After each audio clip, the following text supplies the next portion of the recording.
Sin fe es imposible agradar a Dios. Introducción.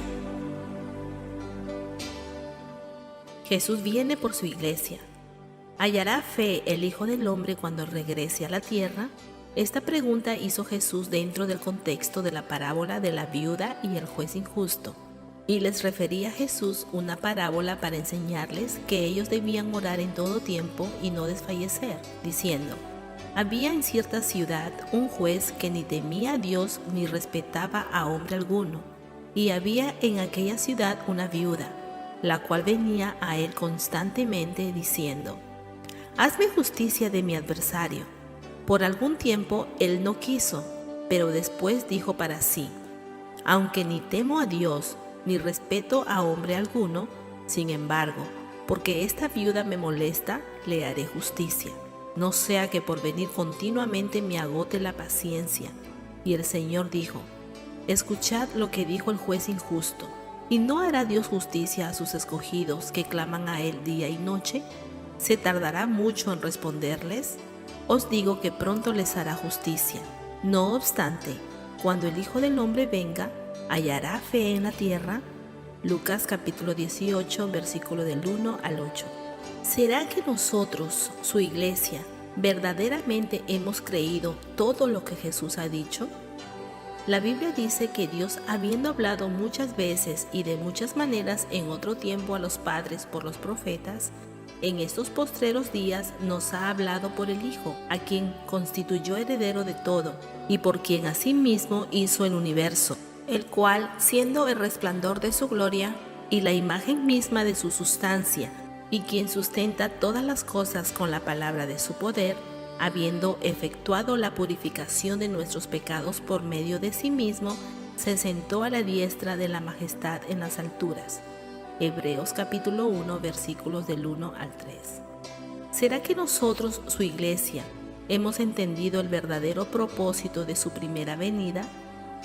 ¿Será que nosotros, su iglesia, hemos entendido qué significa que Jesús es el Cristo, el Mesías profetizado, esperado por los judíos, su pueblo, el pueblo del antiguo pacto, pueblo poseedor de las promesas, de los oráculos de Dios, pero que sin embargo, cuando vino a ellos no lo conocieron, cuando vino a ellos no lo recibieron, porque no entendieron las verdades espirituales de las tipologías, símbolos y figuras que les fueron dadas? En realidad no podían entenderlas. Estas son las palabras del pacto que Jehová mandó a Moisés que celebrase con los hijos de Israel en la tierra de Moab, además del pacto que concertó con ellos en Horeb. Moisés pues llamó a todo Israel y les dijo: vosotros habéis visto todo lo que Jehová ha hecho delante de vuestros ojos en la tierra de Egipto, a Faraón y a todos sus siervos y a toda su tierra, las grandes pruebas que vieron vuestros ojos, las señales y las grandes maravillas. Pero hasta hoy Jehová no os ha dado corazón para entender, ni ojos para ver, ni oídos para oír. Deuteronomio capítulo 29, versículos del 1 al 4.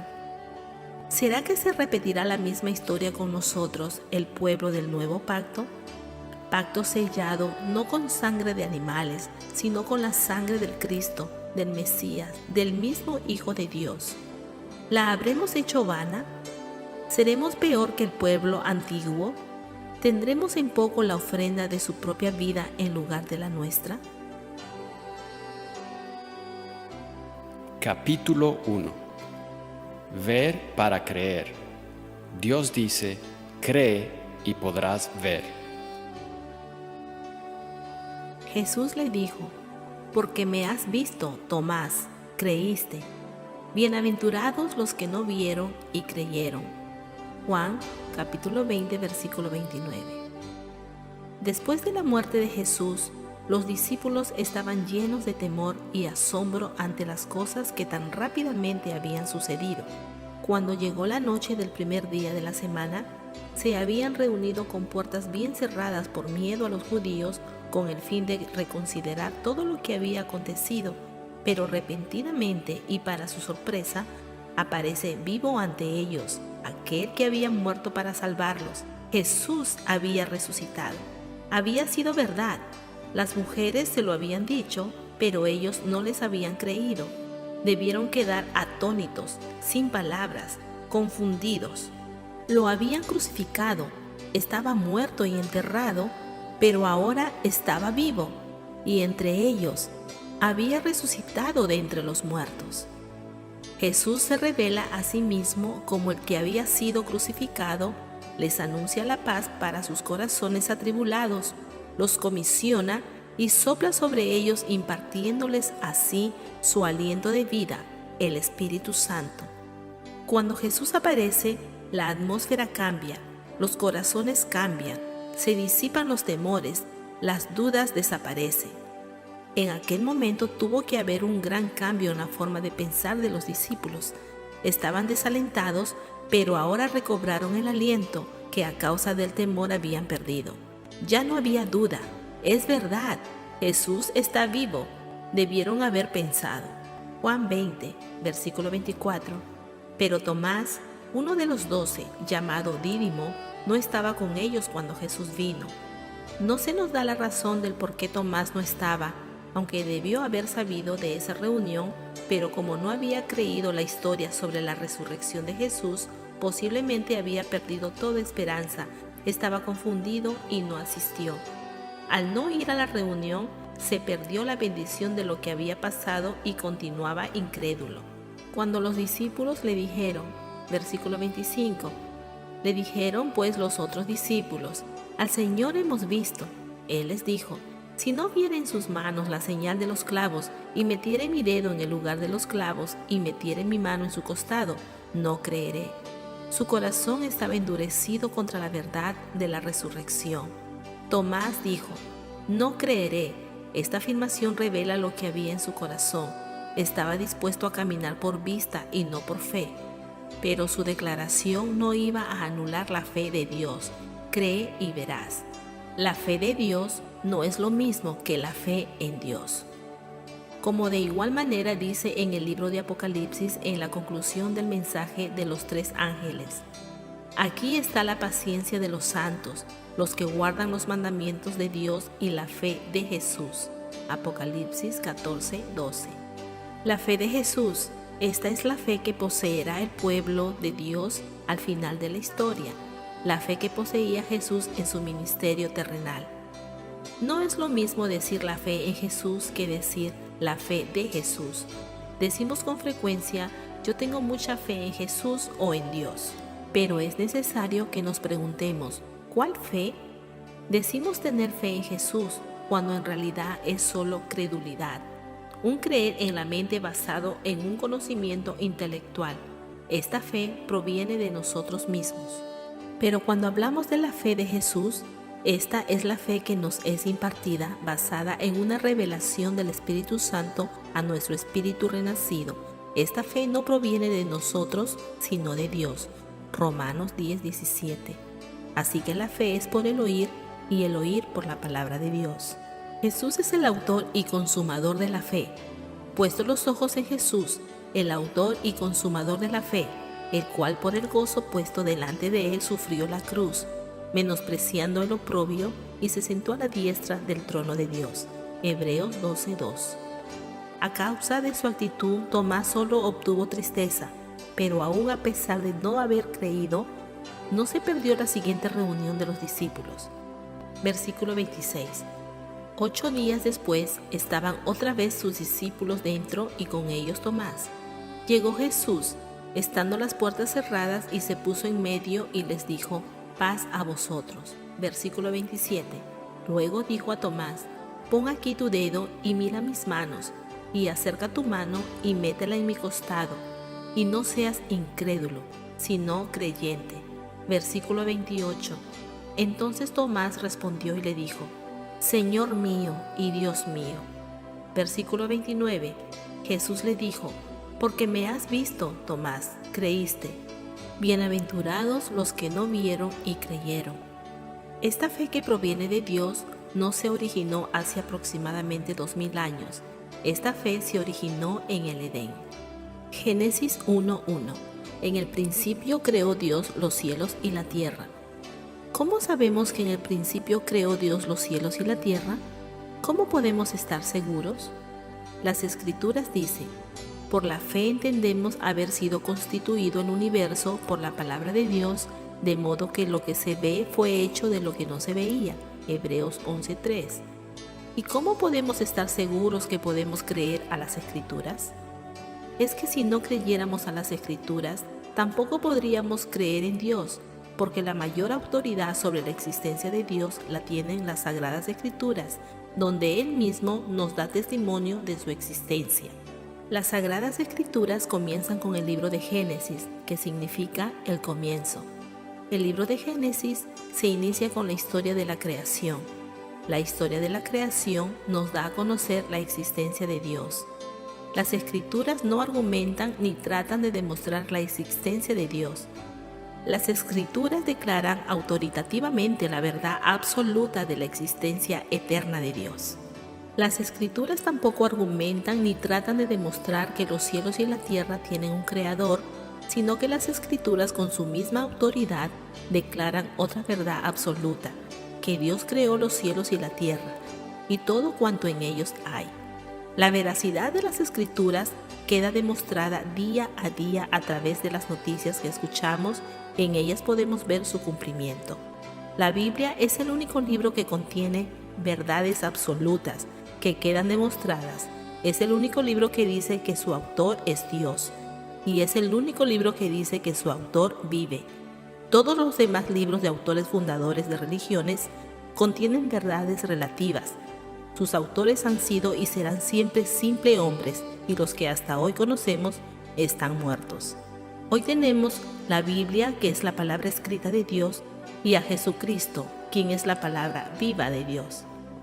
La palabra escrita da testimonio de la palabra viva, Jesucristo. La palabra viva da testimonio de la palabra escrita, la Biblia. Capítulo 2. La primera prueba de fe. La primera prueba de fe que Dios dio al hombre. Adán y Eva no vieron a Dios crear absolutamente nada, ya que en los primeros 6 días antes de que Dios creara a Adán, ya Dios había creado todo.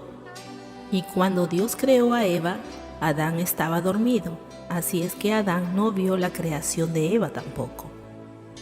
Dios había puesto a Adán y a Eva en un jardín que había preparado para ellos, llamado el Jardín del Edén. Este jardín a su vez tenía un huerto lleno de árboles con toda clase de frutas, de las cuales les dijo Dios. Génesis 2, 16 al 17. Y mandó Jehová Dios al hombre diciendo: de todo árbol del huerto podrás comer, mas del árbol de la ciencia del bien y del mal no comerás, porque el día que de él comieres, ciertamente morirás. Esta es una verdad absoluta, porque hasta hoy la paga del pecado sigue siendo muerte. Porque la paga del pecado es muerte, mas la dádiva de Dios es vida eterna en Cristo Jesús, Señor nuestro. Romanos 6:23. El hombre debía dar total obediencia a este mandamiento, un solo mandamiento, pero el espíritu de este mandamiento revelaba que en el centro de ese pacto estaba el primer y gran mandamiento: y amarás al Señor tu Dios con todo tu corazón y con toda tu alma y con toda tu mente y con todas tus fuerzas. Este es el principal mandamiento. Marcos 12:30. Esto significa que la primera obligación del hombre sería amar a Dios con la totalidad de su ser, con un amor que domine nuestras emociones, un amor que dirija nuestros pensamientos, un amor que dirija nuestra voluntad para poder obedecerlo cuando viniera la tentación. Si él obedecía a Dios, demostraba su amor por Dios, pero si desobedecía, su desobediencia sería la evidencia de su falta de amor a Dios. Dios no les dio la razón de por qué no podían comer del árbol, pero sí les dijo las consecuencias que tendrían si lo comían. Ellos simplemente debían obedecer. Génesis 3, del 1 al 6. Pero la serpiente era astuta más que todos los animales del campo que Jehová Dios había hecho, la cual dijo a la mujer: ¿con que Dios os ha dicho, no comáis de todo árbol del huerto?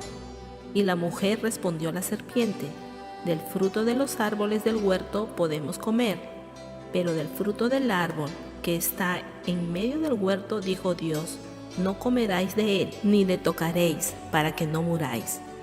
Entonces la serpiente dijo a la mujer: no moriréis, sino que sabe Dios que el día que comáis de él, serán abiertos vuestros ojos y seréis como Dios, sabiendo el bien y el mal.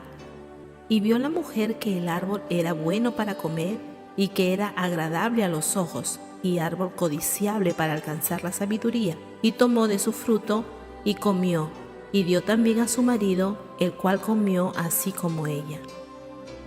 Ellos no debían vivir por vista, porque el fruto del árbol que estaba en el centro se veía buena para comer, tampoco por razonamientos humanos, aunque era muy atractivo lo que la serpiente le insinuó a Eva. Seréis como Dios, sabiendo el bien y el mal. Génesis 3, del 4 al 5. Esta era una insinuación a una vida independiente de Dios, y Adán no debió regirse por lo que le dijo su esposa. Ninguno debió escuchar ninguna voz, ni Eva debió escuchar la voz de la serpiente, ni Adán debió escuchar la voz de la mujer. La única voz que estaban llamados a escuchar era la voz de Dios, vivir por fe en lo que Dios les había dicho.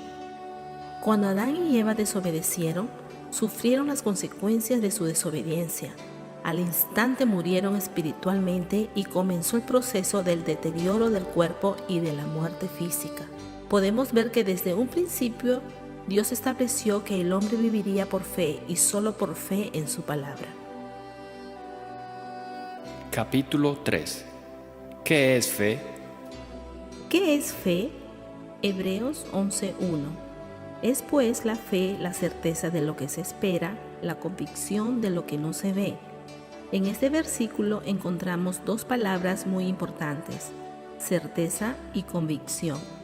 Certeza, que viene de una palabra griega upóstasis, la cual se traduce realidad. Entonces podemos decir: es pues la fe la realidad de lo que se espera, es decir, la fe hace real lo que usted está esperando, lo que no ha pasado todavía. Convicción es la comprobación de lo que no se ve, o sea, la fe comprueba lo que usted no ve.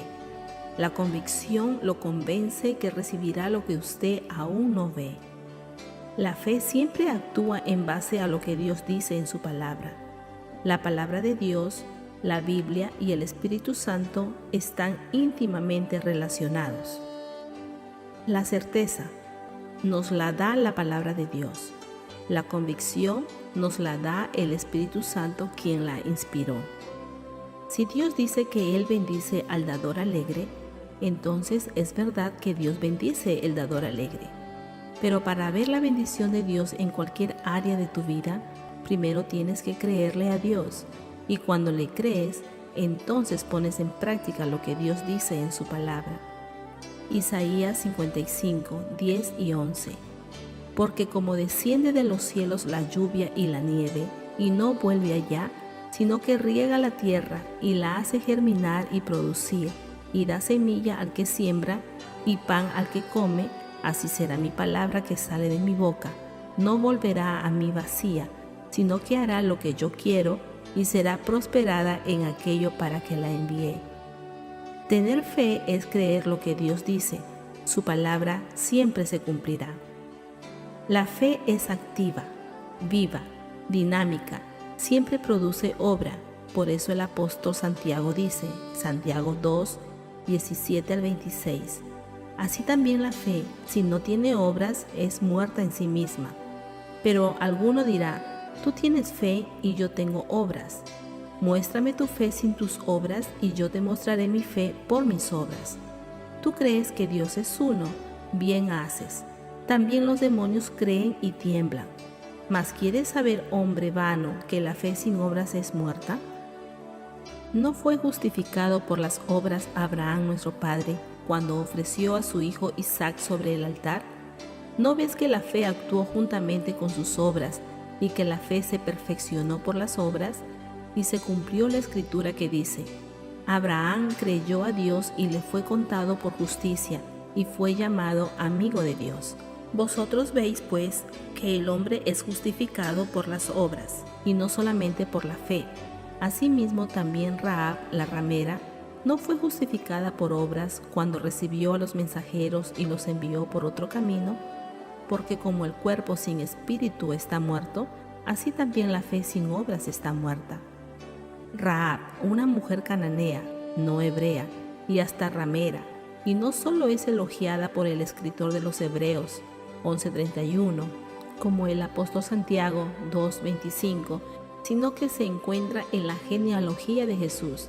Ella fue la mamá de Booz, el que se casó con Ruth, bisabuela de David, Mateo 1:5.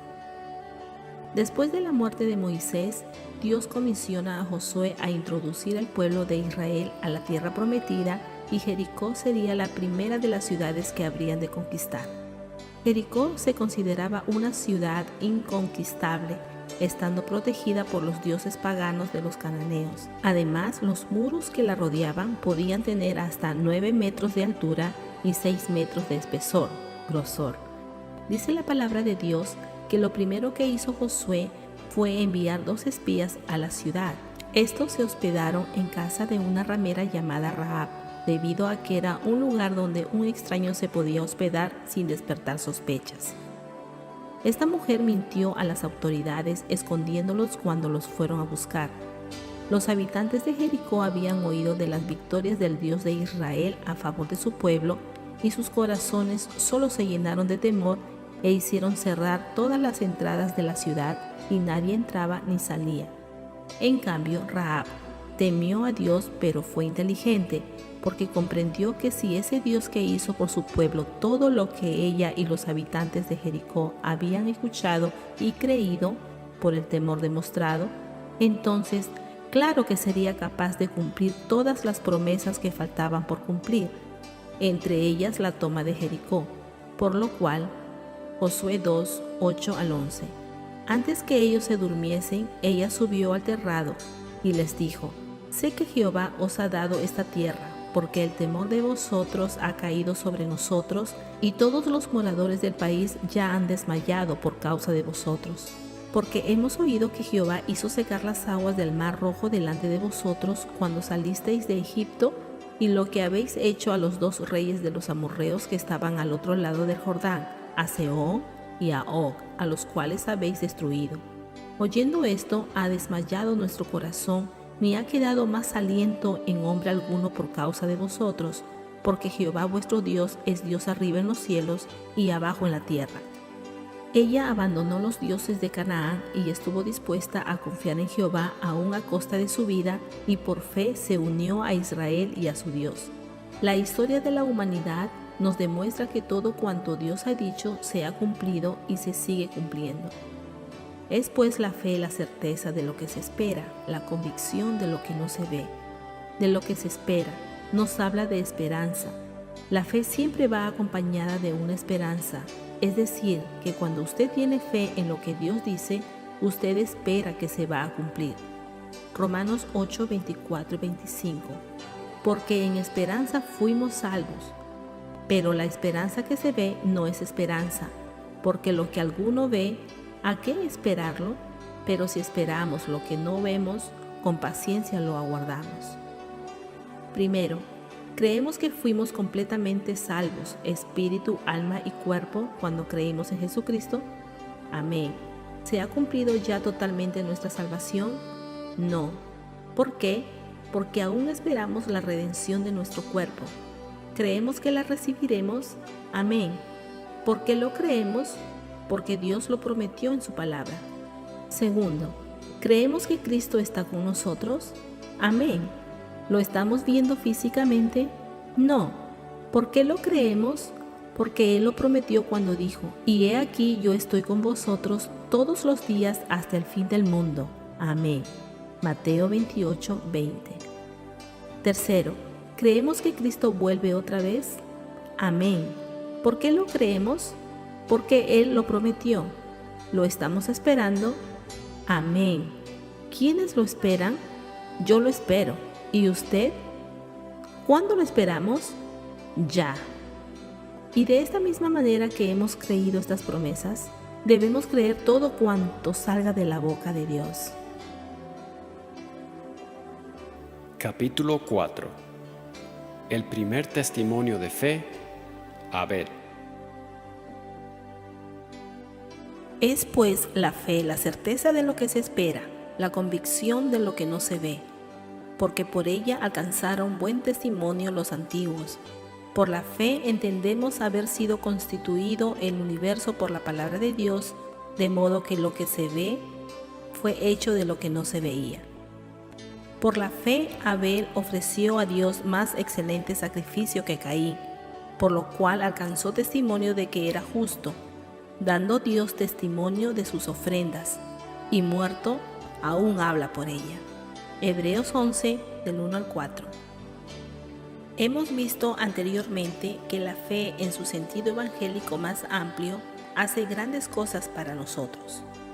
La fe hace que las promesas de Dios que tienen cumplimientos futuros sean realidades actuales para nosotros, o sea que la fe hace realidad presente lo que hemos creído y esperamos. También hemos comprendido que la fe se relaciona con la esperanza. Por solo la fe estamos seguros de la existencia de las cosas eternas. Por la esperanza estamos confiados en que las tendremos. Por la fe no solo estamos seguros de obtener las cosas futuras y agradables como las cosas que se esperan, sino que también estamos seguros de las cosas que han pasado y de las presentes y también de las que son desagradables. 1. Hemos sido declarados justos delante de Dios por la fe en el sacrificio de su Hijo, nuestro Señor y Salvador Jesucristo, hecho hace más de 2000 años, y el pecado aún mora en nosotros. 2. Se nos dice que somos bienaventurados, mientras tanto estamos llenos de problemas, calamidades, hambre y miseria. 3. Dios nos dice que nos escucha y vendrá inmediatamente en nuestro socorro. Sin embargo, a veces nos pareciera que no nos escuchara. 4. Tenemos promesa de vida eterna con Dios, pero no es ahora, es cuando partamos de esta tierra. ¿Qué haríamos si no tuviéramos la fe y la esperanza en qué apoyarnos? ¿Qué haríamos si no pudiéramos trascender por la palabra de Dios y la iluminación del Espíritu Santo sobre la tanta oscuridad de este mundo? Entonces, la fe es el asentamiento a las verdades creíbles ante el testimonio de Dios impartido a nosotros por los apóstoles y profetas. Versículo 2. Porque por ella alcanzaron buen testimonio los antiguos. Dios mismo dio testimonio de la fe de ellos. Dios nos testifica que el buen testimonio de los antiguos se debe a la fe por la que vivieron. Fueron aprobados por Dios por testimonio. Ellos mismos vienen a ser testimonio a nosotros. La palabra de Dios nos declara: el justo por la fe vivirá. Romanos 1:17b. Versículo 3. Por la fe entendemos haber sido constituido el universo por la palabra de Dios, de modo que lo que se ve fue hecho de lo que no se veía. Por fe entendemos mucho más sobre la formación del mundo que lo que se ha podido entender con el raciocinio natural. No es que la fe fuerce nuestro entendimiento, pero sí nos ayuda a entender que el mundo no es eterno, que el mundo no se produjo a sí mismo, sino que el mundo fue creado por Dios. Que Dios hizo el mundo por medio de su palabra y de su voluntad activa. Salmo 33:9. Porque Él dijo y fue hecho, Él mandó y existió. La fe nos ayuda a entender mucho más que nuestra razón que el mundo fue hecho de la nada, que no había materia preexistente, sino que Dios puede nombrar las cosas que no son como si fuesen y ordenarlas que sean. Y las Escrituras nos testifican que Dios creó los cielos y la tierra y todo cuanto en ellos hay. Y si Dios creó el cielo, la tierra y todo cuanto en ellos hay, debemos siempre recordar que todo es de Dios, y aunque no lo parezca, también debemos creer que Dios en cierto modo tiene el control. Y si todo es de Dios, la fe nos ayuda a que podamos hacer lo más difícil del mundo, aceptar lo que no podemos entender. En este mismo capítulo 11 de la carta a los Hebreos podemos ver que la fe siempre está vinculada y fundada en la palabra de Dios y que la recompensa de la fe es la aprobación de Dios. Dios queda de sobremanera complacido cuando creemos su palabra. Los antiguos grandes hombres de Dios creyeron a Dios, creyeron sus promesas, arriesgaron sus vidas y todo cuanto tenían por esa esperanza, y Dios se agradó de su fe, los aceptó y los ha honrado, registrando su fe en su palabra y usando su ejemplo como un reto para los creyentes de todas las generaciones. La fe tiene el poder de considerarse como justicia. El poder de la fe es el mensaje del Evangelio de Jesucristo. Justificados, pues, por la fe, tenemos paz para con Dios por medio de nuestro Señor Jesucristo. Romanos 5:1. Y esto lo dice el apóstol Pablo ahora en el Nuevo Pacto, porque la fe en su naturaleza íntima es la misma en su acción en el corazón del hombre, en los creyentes de ambos pactos. La fe se apodera de todo nuestro ser, determina nuestra voluntad, decide nuestra vida, nos impulsa a hacer sacrificio de nosotros mismos. Y esto es lo que Pablo va a demostrar por el ejemplo de algunos de ellos. Versículo 4. Por la fe, Abel ofreció a Dios más excelente sacrificio que Caín, por lo cual alcanzó testimonio de que era justo, dando Dios testimonio de sus ofrendas, y muerto aún habla por ella. ¿Por qué ofreció Abel a Dios un sacrificio más excelente que Caín, que agradó tanto a Dios, que Dios mismo testificó de él llamándolo justo? Para saber esto tenemos que ir al libro de Génesis. Génesis capítulo 4, del 1 al 4. Conoció Adán a su mujer Eva, la cual concibió y dio a luz a Caín, y dijo: por voluntad de Jehová he adquirido varón. Después dio a luz a su hermano Abel. Y Abel fue pastor de ovejas, y Caín fue labrador de la tierra. Y aconteció andando el tiempo, que Caín trajo del fruto de la tierra una ofrenda a Jehová. Y Abel trajo también de los primogénitos de sus ovejas, de lo más gordo de ellas. Y miró Jehová con agrado a Abel y a su ofrenda, pero no miró con agrado a Caín y a la ofrenda suya. Y se ensañó Caín en gran manera, y decayó su semblante. ¿En qué o en quién tuvo fe Abel, que ofreció a Dios un sacrificio de animal, mientras que su hermano Caín ofreció a Dios un sacrificio del fruto de la tierra? Vamos a la historia. Cuando Adán y Eva pecaron, se dieron cuenta que estaban desnudos. La desnudez es un símbolo de estar consciente del pecado. Adán y Eva se habían hecho delantales de hoja de higuera para cubrir su desnudez, su vergüenza y culpabilidad. Esto tipifica las obras de los hombres, el hombre tratando de arreglar su situación delante de Dios con sus propias obras. Y Dios les muestra que no hay nada que el hombre pueda hacer para cubrir su falta ante Él, que el único que puede cubrir la desnudez del hombre es Dios mismo. Dios los amaba, por tanto Dios les proporcionó vestiduras para cubrir su desnudez. Y Jehová Dios hizo al hombre y a su mujer túnicas de pieles y los vistió. Génesis 3:21.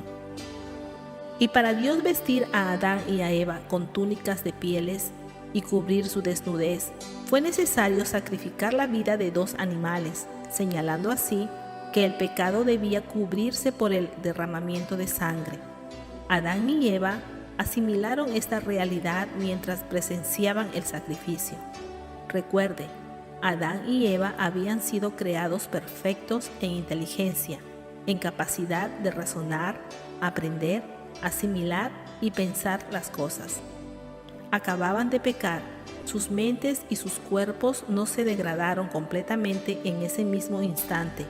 Ciertamente, sus mentes se depravarían continuamente por causa del pecado, se habían vuelto pecadores. Pero tomaría tiempo y aún no había pasado ese tiempo. Ellos pudieron entender que Dios les estaba enseñando que el pecado y la culpa del hombre tenía que ser cargada por el propio hombre o por un sustituto. Ellos pudieron entender que hubo que sacrificar la vida de los animales a fin de vestir la vergüenza y culpabilidad que ellos sentían, y que fue por la sangre del sacrificio que hubo expiación, o sea, fue cubierta su culpa. La vida está en la sangre, y la vida en la sangre de los animales sacrificados sería en lugar de la vida de ellos hasta que viniera aquel, la simiente prometida en el Edén, que aplastaría la cabeza de la serpiente antigua y restauraría de nuevo todas las cosas. Adán y Eva habían sido creados a imagen y semejanza de Dios, pero perdida esta imagen a causa del pecado, sus hijos nacerían conforme a la imagen de ellos. Dice la palabra de Dios: y vivió Adán 800 años, y engendró hijos e hijas a su semejanza conforme a su imagen, pecadores. Génesis 5:3. Ahora bien, lo que Dios quería que la raza humana supiera, Dios tenía que enseñárselos a Adán y a Eva para que ellos a su vez se lo enseñaran a sus hijos. Lo primero que Dios quiso que el hombre aprendiera fue cómo deberían acercarse a Él. Esto es lo que enseñan los sacrificios de los animales en el huerto del Edén. Génesis 3:21. Dios quería que ellos aprendieran que se debían acercar a Él por medio de la sangre, por el sacrificio de un animal cuya vida sustituiría la de ellos. La vida está en la sangre. El sacrificio de una vida por una vida, la de un sustituto, y ellos a su vez los enseñarían a sus hijos, y sus hijos a sus hijos, y así por todas las generaciones. Más tarde se escribiría la ley: sin derramamiento de sangre no hay remisión de pecados. Levíticos 17:11, Hebreos 9:22b. El sacrificio del cordero en el Edén era tipo del verdadero sacrificio que sería hecho una vez y para siempre, y las túnicas de pieles apuntaban a la justicia de Jesucristo. Adán debió habérselo enseñado a sus hijos. Esto se ve en el sacrificio ofrecido por su hijo Abel y en el hecho de que Dios aceptó su sacrificio. Y Abel trajo también a los primogénitos de sus ovejas, de lo más gordo de ellas. Y miró Jehová con agrado a Abel y a su ofrenda. Génesis 4:4. La diferencia entre las dos ofrendas fue que Abel creyó a Dios. Abel vio algo muy especial en ese sacrificio. Abel entendió que ese sacrificio representaba al Cordero de Dios que vendría 4000 años más adelante a redimir la raza humana. Abel reconoció que era pecador, tuvo fe en ese sacrificio y por la fe se acercó a Dios y lo adoró exactamente como Dios había dicho, con sangre, mediante el sacrificio de un animal. De esta manera, Abel confesó que había creído que en el futuro vendría el Mesías. Pero Caín no le creyó a Dios, ni creyó en el sacrificio de sangre que él había establecido. Caín también se acercó a Dios. Él era religioso, pero se acercó a Dios en sus propias decisiones, en sus propias ideas, con fruto de la tierra, y no mediante el sacrificio de un animal para que hubiera derramamiento de sangre. El sacrificio era el símbolo de consagración a Dios de parte del que lo ofrecía. Si el creyente daba su corazón con la víctima, el sacrificio era agradable al Señor, pero al contrario, si el que lo ofrecía no se elevaba por encima del acto material y solo lo hacía de manera ritual, Dios no lo recibía. Abel creyó totalmente lo que instituyó Dios y por la fe que inspiraba su ofrenda, alcanzó testimonio de que era justo. Capítulo 5. La fe de Enoc. Hebreos 11, 5 y 6. Por la fe Enoc fue traspuesto para no ver muerte, y no fue hallado, porque lo traspuso Dios. Y antes que fuese traspuesto, tuvo testimonio de haber agradado a Dios.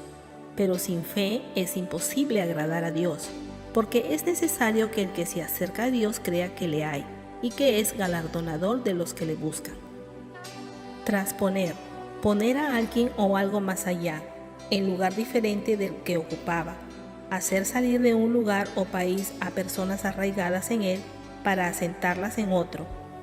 Trasladar de un lugar a otro una ciudad, una institución, etc. Todos los héroes de la fe que se mencionan en la genealogía de Génesis 5 murieron menos uno, Enoc. Versículo 5. Y fueron todos los días que vivió Adán 930 años y murió. Versículo 8. Y fueron todos los días de Set 912 años y murió. Versículo 11. Y fueron todos los días de Enos 905 años y murió. Versículo 14. Y fueron todos los días de Cainán 910 años y murió. Versículo 17. Y fueron todos los días de Mahalaleel 895 años y murió. Versículo 20. Y fueron todos los días de Jared 962 años y murió. Versículo 23 y 24. Y fueron todos los días de Enoc 365 años. Caminó pues Enoc con Dios y desapareció porque le llevó Dios. Fueron pues todos los días de Matusalén 969 años y murió. Versículo 31. Y fueron todos los días de Lamec 777 años y murió. Lamec engendra a Noé, y con Noé comienza una nueva descendencia con sus 3 hijos, Sem, Can y Jafet. No obstante, de Noé también se dice en Génesis 9:29, y fueron todos los días de Noé 950 años y murió. ¿Por qué y a dónde traspuso Dios a Enoc? La palabra de Dios dice: por la fe Enoc fue traspuesto para no ver muerte. Ahora la pregunta es, ¿cómo fue la fe de Enoc? Vamos a Génesis 5:21 al 24. Vivió Enoc 65 años y engendró a Matusalén. Y caminó Enoc con Dios después que engendró a Matusalén 300 años y engendró hijos e hijas. Y fueron todos los días de Enoc 365 años. Caminó pues Enoc con Dios y desapareció porque le llevó Dios. Dice la palabra de Dios que Enoc caminó con Dios, y por haber caminado con Dios cuando tenía 365 años, Dios se lo llevó. ¿Y qué significa caminar con Dios? ¿Cómo logró Enoc caminar con Dios? A la luz de la palabra vamos a conocer un poco de la vida de Enoc. Su nombre Enoc, dedicado. La palabra de Dios nos dice que cuando Enoc tenía 65 años engendró a Matusalén, y que después que engendró a Matusalén, caminó con Dios 300 años.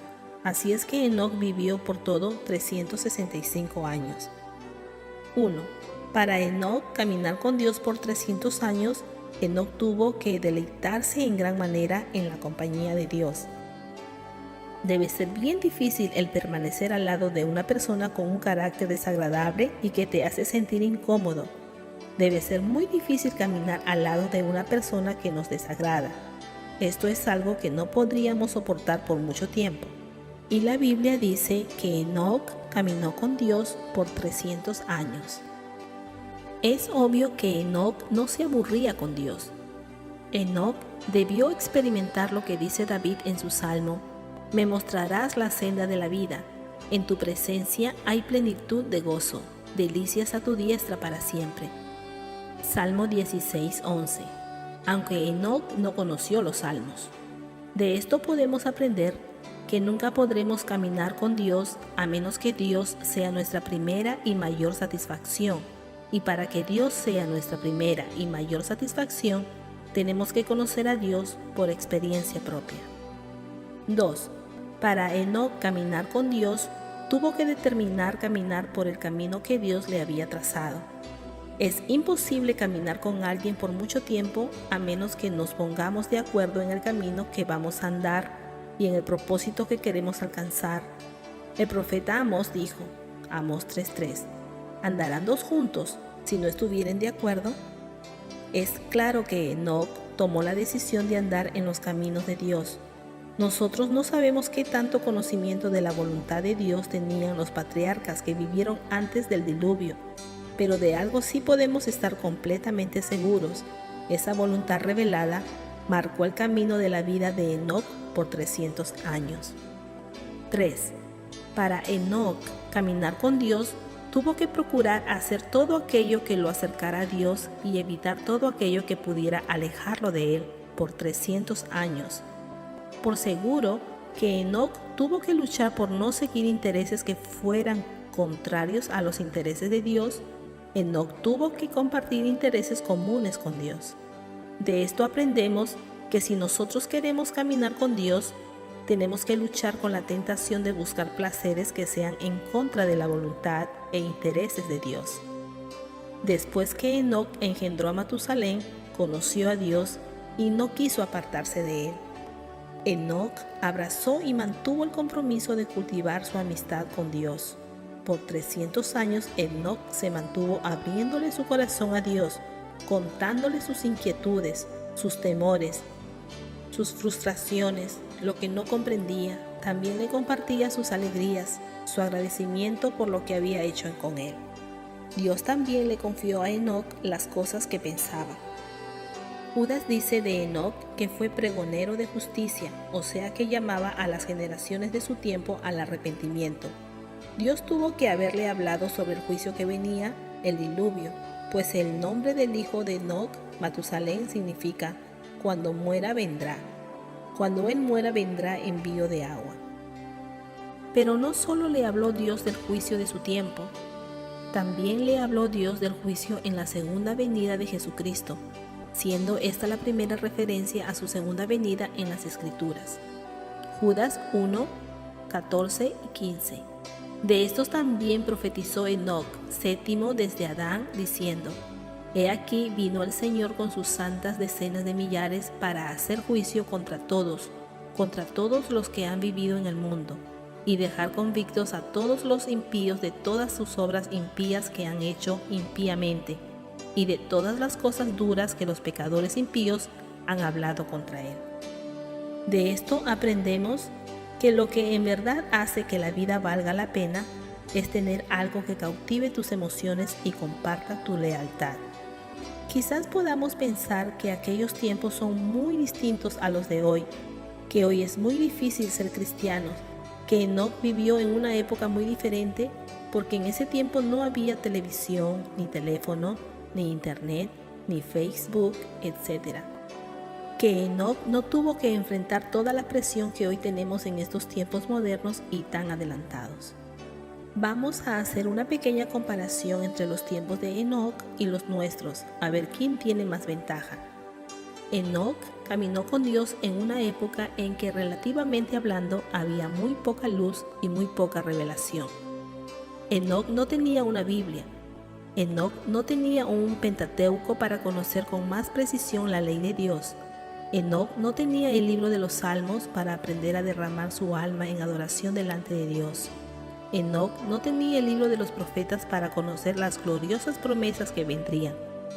Enoc solo tenía lo que sus ancestros le habían comunicado por tradición oral, aunque sí es cierto que ese conocimiento fue suficiente para poder fundamentar su fe sobre una base sólida y estable. Según la genealogía de Génesis 5, si ponemos a los patriarcas de acuerdo a los años que vivieron y murieron, encontramos que Enoc y Adán fueron contemporáneos por 300 años. Adán muere cuando Lamec, el padre de Noé, tenía 56 años. Así es que podemos creer que Enoc conoció de primera mano, o sea, hasta por la boca del mismo Adán, algo sobre la creación, el tiempo de inocencia de Adán y Eva, la caída de ellos y sus consecuencias, la promesa de la simiente de la mujer, el Redentor, en Génesis 3, 15, etc. Pero comparado con el privilegio que nosotros tenemos ahora, 1. Tenemos una revelación completa de ambos pactos, el Nuevo y el Viejo Testamento. 2. Estamos viviendo después de la encarnación, muerte y resurrección de nuestro Señor Jesucristo. 3. Y hasta tenemos el fruto del trabajo teológico que la Iglesia de Jesucristo ha estado haciendo por más de 2000 años. En comparación con nosotros, Enoc tenía muy poca luz y muy poca revelación, pero aún así caminó con Dios por 300 años. Otro detalle muy importante es que Enoc vivió dentro del contexto de una sociedad abiertamente depravada, tan corrupta que Dios la habría de destruir por completo por medio del diluvio. En la genealogía de Adán, pero por la línea de Caín en Génesis 4, el séptimo desde Adán fue Lamec, pero este es otro Lamec, no el padre de Noé. Este Lamec de la línea de Caín fue el primer polígamo que hubo en la historia. un hombre violento y temible que se jactaba de su violencia. Y Enoc fue el séptimo desde Adán por la línea de Set, el hijo de Adán y Eva en lugar de Abel. Así es que Enoc y Lamec fueron contemporáneos. Enoc vivió en la tierra cuando la maldad se había multiplicado en la tierra, y aún así, en medio de esta sociedad, Enoc caminó con Dios. Ahora, no sobreespiritualicemos a Enoc más de la cuenta. Enoc era como son todos los hombres, nacido de padres pecadores, pecaminoso, mortal. Él no era perfecto, él era un simple hombre. En sus primeros 65 años, Enoc llevó una vida perversa. Andaba entre toda la multitud impía de su época, que de hecho eran sus parientes. Pero algo le sucedió en su vida después que engendró a Matusalén, que lo llevó a arrepentirse, a volver a Dios y rendir su vida a Dios. Y luego, tenga por seguro que aún después que empezó a caminar con Dios, también tuvo que ir ante Dios muchas veces y arrepentirse, pedir perdón por haber pecado y ofrecer a Dios sacrificio de sangre para expiación, conforme Dios le había mostrado a Adán y Eva en el Edén después que pecaron. Santiago dice de Elías, uno de los más grandes profetas que hizo descender fuego del cielo. Santiago 5:17. Elías era hombre sujeto a pasiones semejantes a las nuestras, y oró fervientemente para que no lloviese, y no llovió sobre la tierra por 3 años y 6 meses. Asimismo debió ser Enoc, pero Enoc debió darse cuenta que Dios era un Dios misericordioso y perdonador. Enoc era pecador por naturaleza, como nosotros. ¿Y cuál fue el secreto de Enoc que agradó a Dios? La fe. Enoc comenzó su camino por fe, se mantuvo por fe y por esa misma fe continuó caminando con Dios por 300 años, hasta que se lo llevó Dios. Dios se agradó de Enoc porque Enoc creyó a Dios. Enoc creyó a Dios cuando Adán le contó la promesa de la simiente. Enoc creyó a Dios cuando le reveló la segunda venida del Salvador que venía a juzgar toda la tierra. Enoc le creyó a Dios cuando le fue revelado el juicio que venía sobre la tierra en el tiempo de sus generaciones y después de la muerte de su hijo, al cual puso por nombre Matusalén. De solo 2 personas se dice que caminaron con Dios, Enoc y Noé. Génesis 6, 8 al 9. Pero Noé halló gracia ante los ojos de Jehová. Estas son las generaciones de Noé. Noé, varón justo, era perfecto en sus generaciones. Con Dios caminó Noé. Noé halló gracia ante los ojos de Jehová Dios.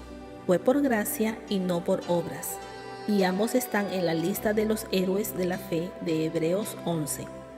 Ese fue su secreto. Enoc caminó con Dios por fe y por esa misma fe debemos caminar nosotros día tras día.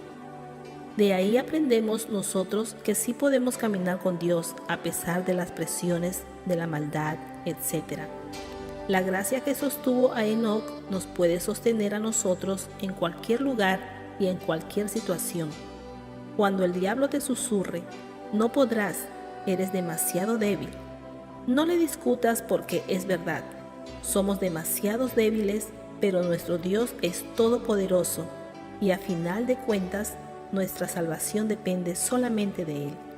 Judas 1, 24, 25. Y aquel que es poderoso para guardaros sin caída y presentaros sin mancha delante de su gloria con gran alegría, al único y sabio Dios nuestro Salvador, sea gloria y majestad, imperio y potencia, ahora y por todos los siglos. Amén. Capítulo 6. La fe de Abraham. Él creyó en esperanza contra esperanza, para llegar a ser padre de muchas gentes, conforme a lo que se le había dicho: así será tu descendencia. Y no se debilitó en la fe al considerar su cuerpo, que estaba ya como muerto, siendo de casi 100 años, o la esterilidad de la matriz de Sara. Tampoco dudó por incredulidad de la promesa de Dios, sino que se fortaleció en fe, dando gloria a Dios, plenamente convencido de que era también poderoso para hacer todo lo que había prometido. Romanos 4, 18 al 21. La fe conquista el temor. Es la fe en la palabra de Dios, no la fe en los sentimientos. Esta fe no permite que ningún síntoma cambie su actitud hacia lo que Dios ha dicho. Esta fe sabe que todo lo que Dios dice es verdad. Esta fe sabe que Dios no miente, por tanto no discute. Todo lo que Dios promete lo da por hecho. Lo primero que tenemos que comprender es que nuestros sentidos nada tienen que ver con la fe, y la fe no hace caso a nuestros sentidos. Esta es la verdad más difícil de comprender de todas las que tienen que ver con la fe. La palabra de Dios dice, por fe andamos, no por vista. Ejemplo, la salvación. La presencia de Jesús en nosotros y con nosotros es por fe. Somos cristianos por fe y seguimos siendo cristianos por fe, porque hemos creído que Jesús es quien decimos que es. De esta misma manera debemos creer que Él hace lo que decimos que Él puede hacer. Nada es imposible para Dios. Si voy a andar por fe, no voy a considerar el que las evidencias de mis sentidos sean verdad, cuando estas evidencias contradigan lo que Dios ha hablado. Los conocimientos de los sentidos son mentiras cuando contradicen la palabra de Dios. El ejemplo de fe más grande dentro de este contexto de los sentidos lo tenemos en Abraham, Romanos 4, 18 al 22. Abraham creyó en esperanza contra esperanza para llegar a ser padre de mucha gente conforme a lo que se le había dicho. Así será tu descendencia. Abraham hizo caso omiso a la evidencia de sus sentidos naturales que constantemente le testificaban que estaba muerto. Sus sentidos le decían, imposible. El Señor no esperaba que ellos entendieran cómo era que ellos iban a tener un hijo. Todo lo que les había pedido era que estuvieran dispuestos a fin de que Él pudiera consumar su propósito en ellos y por medio de ellos. Dios le había dado una esperanza contraria a la esperanza que le daban sus sentidos. Su cuerpo estaba como muerto, tenía 99 años, sabía que a su edad no era capaz de engendrar. Sara no solo ya era vieja y no veía la costumbre de las mujeres, sino que también había sido estéril. No había esperanza. Versículo 19. Y no se debilitó en la fe al considerar su cuerpo, que estaba ya como muerto, siendo de casi 100 años, o la esterilidad de la matriz de Sara. Pero Abraham no se debilitó en la fe, en la promesa que Dios le había dado por el testimonio de sus sentidos naturales. Abraham no les hizo caso ni a cómo se sentía ni a lo que su razón le decía, porque ellos estaban contradiciendo lo que Dios le había dicho. Su razón y sus sentidos decían que no, pero Dios había dicho que sí, y Abraham creyó lo que dijo Dios. Versículo 20. Tampoco dudó por incredulidad de la promesa de Dios, sino que se fortaleció en fe, dando gloria a Dios. Tampoco dudó, no titubeó. Esto indica que a un punto específico de su vida, Abraham tuvo un acto de entrega personal a Dios. Por incredulidad, desconfianza de la promesa de Dios. Se fortaleció en fe, se revistió de poder, dando gloria a Dios. Abraham entendió que Dios esperó que estuvieran casi muertos a fin de que solo Dios recibiera el poder y la gloria. ¿No entiendes que el poder de Dios se perfecciona en tu debilidad? Cuando te crees débil es cuando eres fuerte, porque el poder de Cristo reposa en ti. Cuando te crees pequeño, entonces eres grande. Cuando crees que no puedes, entonces es cuando puedes. Lo único que podía hacer Abraham era dar gloria a Dios. Versículo 21. Plenamente convencido de que era también poderoso para hacer todo lo que había prometido. Plenamente convencido. Abraham tenía una comunicación profunda, enraizada en su corazón de la capacidad de Dios para cumplir todo lo que promete. No dudó de su poder ni de su fidelidad para cumplir su palabra. Mientras creamos que todo depende de nuestros esfuerzos, seremos pesimistas, porque muy poco o nada podremos lograr por nosotros mismos. Pero cuando entendemos que no es nuestro esfuerzo, sino la gracia y el poder de Dios lo que importa, entonces seremos optimistas creyendo que no hay nada imposible para Dios. Es cuando llegamos al final de nuestros recursos, dejamos de tratar con nuestros esfuerzos y admitimos que estamos muertos, que Dios puede darnos vida de entre los muertos y darnos una posición delante de Él. Con todo y que Abraham no hizo caso a sus sentidos, su fe no fue irracional. porque su fe la fundamentó en aquel para quien nada es imposible, en el Dios que prometía, porque fiel era el que prometía. Como está escrito, te he puesto por padre de muchas gentes delante de Dios, a quien creyó, el cual da vida a los muertos y llama las cosas que no son como si fuesen. Romanos 4:19. Él es que da vida a los muertos, dio vida a su cuerpo y a la esterilidad de la matriz de Sara. Él es que llama las cosas que no son como si fuesen. La esencia de la fe de Abraham fue que creyó que Dios puede hacer posible lo imposible, por lo cual también su fe le fue contada por justicia. Romanos 4:22. Capítulo 7. La fe contra el temor. Porque el temor que me espantaba me ha venido, y me ha acontecido lo que yo temía. Job 3:25. Temor, miedo, inquietud, es sinónimo de sospecha. Fe, primera de las virtudes teologales que mueve a creer aún sin comprenderlas. Fe y temor son las mismas cosas, ambas son creer y son contrarias a la vez. Fe es la que cree las promesas de Dios, cree todo lo que Dios dice. Temor es una fe negativa, duda o no cree las promesas de Dios, duda todo lo que Dios dice. La fe es creer algo, creerlo aunque no lo tengo, creerlo y hasta obtenerlo. El temor es fe negativa, es creer algo malo y creerlo hasta obtenerlo. Todo depende de lo que se crea, pero ambos son creer. Jesús le dijo al centurión, ve y como creíste, te sea hecho. Mateo 8:13. Lo que el hombre creyere, eso le vendrá. Lo que el hombre temiere, eso le vendrá. Porque el temor que me espantaba me ha venido y me aconteció lo que yo temía. Job 3:25. Tenemos la historia de Job. Job 1. Dios tenía el mejor testimonio de Job. Versículo 1 y 2. Hubo en tierra de Uz un varón llamado Job, y era este hombre perfecto y recto, temeroso de Dios y apartado del mal, y le nacieron 7 hijos y 3 hijas. Job tenía el favor, la provisión de Dios. Versículo 3. Su hacienda era 7,000 ovejas, 3,000 camellos, 500 yuntas de bueyes, 500 asnas y muchísimos criados, y era aquel varón más grande que todos los orientales. Satanás como león rugiente buscando a quien devorar. Versículo 6. Un día vinieron a presentarse delante de Jehová los hijos de Dios, entre los cuales vino también Satanás. Pero Jesús le dijo, versículo 8 al 12.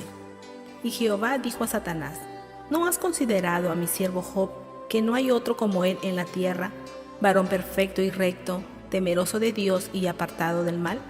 Respondiendo Satanás a Jehová, dijo, ¿acaso teme Job a Dios de balde? ¿No le has cercado alrededor a él y a su casa y a todo lo que tiene? Al trabajo de sus manos has dado bendición. Por tanto, sus bienes han aumentado sobre la tierra. Pero extiende ahora tu mano y toca todo lo que tiene, y verás si no blasfema contra ti en tu misma presencia. Job tenía la protección de Dios. Versículo 12. Dijo Jehová a Satanás, he aquí, todo lo que tiene está en tu mano, solamente no pongas tu mano sobre él. Y salió Satanás de delante de Jehová. La prueba de Job. Versículos 13 al 22. Y un día aconteció que sus hijos e hijas comían y bebían vino en casa de su hermano el primogénito, y vino un mensajero a Job y le dijo, estaban arando los bueyes y las asnas paciendo cerca de ellos, y acometieron los sabeos y los tomaron, y mataron a los criados a filo de espada. Solamente escapé yo para darte la noticia. Aún estaba hablando, cuando vino otro que dijo, fuego de Dios cayó del cielo, que quemó las ovejas y a los pastores, y los consumió. Solamente escapé yo para darte la noticia. Todavía estaba hablando, y vino otro que dijo, los caldeos hicieron 3 escuadrones y arremetieron contra los camellos y se los llevaron, y mataron a los criados a filo de espada, y solamente escapé yo para darte la noticia. Entre tanto que hablaba, vino otro que dijo, tus hijos y tus hijas estaban comiendo y bebiendo vino en casa de su hermano el primogénito. Y un gran viento vino del lado del desierto y azotó las 4 esquinas de la casa, la cual cayó sobre los jóvenes y murieron. y solamente escapé yo para darte la noticia. Entonces Job se levantó y rasgó su manto y rasuró su cabeza y se postró en tierra y adoró, y dijo: Desnudo salí del vientre de mi madre, y desnudo volveré allá. Jehová dio y Jehová quitó. Sea el nombre de Jehová bendito. En todo esto no pecó Job ni atribuyó a Dios despropósito alguno. La prueba de Job se intensifica. Job 2, del 3 al 10. Y Jehová dijo a Satanás: ¿No has considerado a mi siervo Job, que no hay otro como él en la tierra, varón perfecto y recto, temeroso de Dios y apartado del mal, y que todavía retiene su integridad, aun cuando tú me incitaste contra él para que lo arruinara sin causa? Respondiendo Satanás dijo a Jehová: Piel por piel, todo lo que el hombre tiene dará por su vida. Pero extiende ahora tu mano y toca su hueso y su carne, y verás si no blasfema contra ti en tu misma presencia. Y Jehová dijo a Satanás: He aquí, él está en tu mano, mas guarda su vida. Entonces salió Satanás de la presencia de Jehová, e hirió a Job con una sarna maligna, desde la planta del pie hasta la coronilla de la cabeza. Y tomaba Job un tiesto para rascarse con él, y estaba sentado en medio de ceniza. Entonces le dijo su mujer: ¿Aún retienes tu integridad? Maldice a Dios y muérete. Y él le dijo: Como suele hablar cualquiera de las mujeres fatuas, has hablado. ¿Qué? ¿Recibiremos de Dios el bien y el mal no lo recibiremos? En todo esto no pecó Job con sus labios. Pero Job en algún momento dudó en su corazón de las promesas de Dios y tuvo temor. Por eso exclamó: Porque el temor que me espantaba me ha venido, y me aconteció lo que yo temía. Job 3:25. Y le aconteció lo que temió, lo que él pensaba que podía venirle, eso fue lo que le alcanzó. El temor viene de dudar de las promesas de Dios. El temor tiene una misión: destruir. Porque sin fe es imposible agradar a Dios. Ejemplos: Jesús y el centurión, Mateo 8, del 5 al 13. Ve y como creíste, te sea hecho. Jesús y los dos ciegos, Mateo 9, del 27 al 30. Versículo 29. Conforme a vuestra fe os sea hecho. Jesús y la hija de Jairo, Marcos 5, del 35 al 36. Versículo 36. No temas, cree solamente. Jesús y el endemoniado, Marcos 9, del 14 al 23. Versículo 23. Si puedes creer, al que cree todo le es posible. Jesús y la resurrección de Lázaro, Juan 11, del 38 al 40. Versículo 40. ¿No te he dicho que si crees, verás la gloria de Dios? Tened fe en Dios, porque de cierto os digo que cualquiera que dijere a este monte: quítate y échate al mar, y no dudare en su corazón, sino que creyere que será hecho lo que dice, lo que diga le será hecho. Marcos 11, 22 y 23. Satanás sabe que si logra meterte miedo, temor, está logrando que dudes de Dios, te está ganando terreno. Él sabe que está ganando la batalla y que es solo cuestión de tiempo. Para esto Satanás utiliza un arma que se llama intimidación. La intimidación es un espíritu que Satanás usa con sus reportes. Satanás habla y se mueve en el lenguaje del espíritu, porque él es del mundo espiritual y sabe que las cosas del mundo espiritual se reflejan en el mundo natural. En 1 Samuel 17 tenemos un ejemplo de intimidación apoteósica, la historia de David y Goliat, un gigante que medía 9 de estatura. En los tiempos del reinado de Saúl, Israel se enfrentaba contra los filisteos. El gigante Goliat, al frente del ejército de los filisteos y esperando recuperar la reputación y dominio que habían perdido, desafiaba continuamente al ejército de Israel, diciendo: ¿Para qué os habéis puesto en orden de batalla? ¿No soy yo el filisteo y vosotros los siervos de Saúl? Escoged de entre vosotros un hombre que venga contra mí. Si él pudiere pelear conmigo y me venciere, nosotros seremos vuestros siervos. Y si yo pudiere más que él y lo venciere, vosotros seréis nuestros siervos y nos serviréis. Y añadió el filisteo: Hoy yo he desafiado al campamento de Israel. Dadme un hombre que pelee conmigo. 1 Samuel 17, del 8 al 10. Ya la unción de Dios se había apartado de Saúl por desobediencia. Saúl y su gente estaban aterrorizados. Dice la palabra de Dios que, en el versículo 11, oyendo Saúl y todo Israel estas palabras del filisteo, se turbaron y tuvieron gran miedo. Goliat tenía intimidado a todo Israel. Un espíritu de intimidación tenía paralizada a toda una nación. Se les olvidó razonar, porque si se ponían de acuerdo, entre todos podrían matar al gigante. Ellos tenían la promesa de Dios, olvidaron que Jehová les había dicho: cuando salgas a la guerra contra tus enemigos, si vieres caballos y carros y un pueblo más grande que tú, no tengas temor de ellos, porque Jehová tu Dios, el cual te sacó de tierra de Egipto, está contigo. Un espíritu de intimidación los tenía turbados, oprimidos y angustiados. ¿Para qué lo envía Satanás? Para ver si tú le abres la puerta al temor, porque lo que el hombre temiere, eso le vendrá. Por eso lo que Satanás hacía era intimidarlos. Les soltó un espíritu de intimidación que paralizó la nación entera por 40 días. Nadie supo qué hacer por 40 días. Se perdió la fe en las promesas de Dios por 40 días, porque el temor comienza cuando dudas de las promesas de Dios y cuando se pierde la fe en las promesas de Dios. El temor comienza a ganar el corazón del hombre. Fue en estas circunstancias que David, quien era pastor de ovejas, fue enviado por su padre con provisiones para sus hermanos que estaban en el frente de batalla. Estando allí, David oye el desafío del paladín. David oyó lo mismo que los demás, pero su reacción fue diferente. La unción de Dios estaba sobre él, y la unción pudre el yugo. Y enojado pregunta: ¿quién es este filisteo incircunciso para que provoque a los escuadrones del Dios viviente? David devuelve el desafío al filisteo y le dice: tú vienes a mí con espada y lanza y jabalina, mas yo vengo a ti en el nombre de Jehová de los ejércitos, el Dios de los escuadrones de Israel, a quien tú has provocado. Jehová te entregará hoy en mis manos y yo te venceré y te cortaré la cabeza.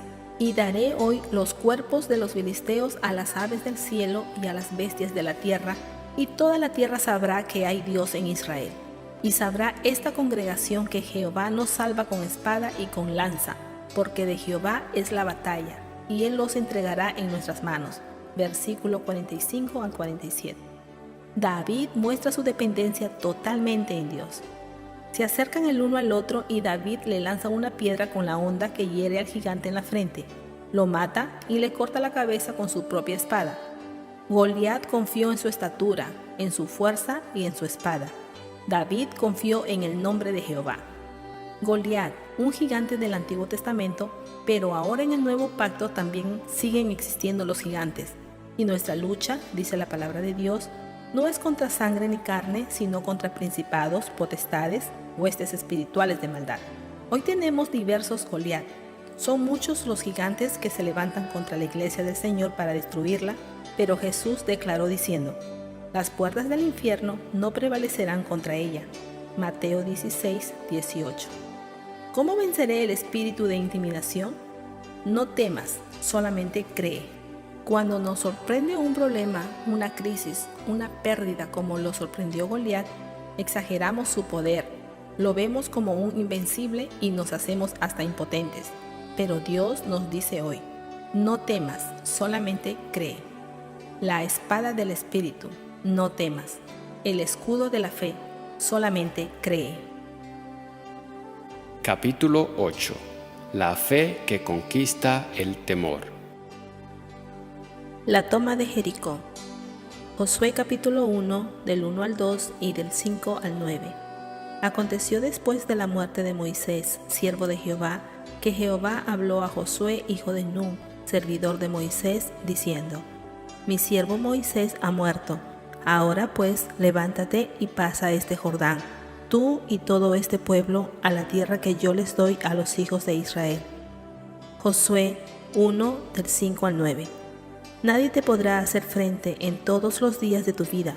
Como estuve con Moisés, estaré contigo. No te dejaré ni te desampararé.